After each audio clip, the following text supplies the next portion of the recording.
Welcome. In this video I will show you how to import multiple media files into Insta360 Studio Desktop application.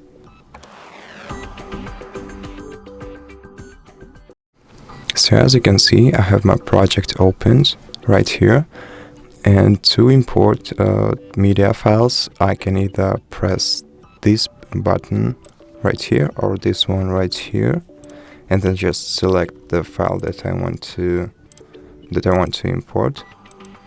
But I can also use File Explorer, and just go right here, go into your media files location, and then just select multiple files and drag them all right here.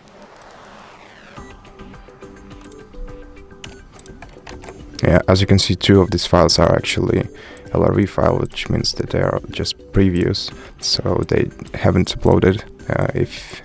If you have some questions about that, but generally speaking, that's it.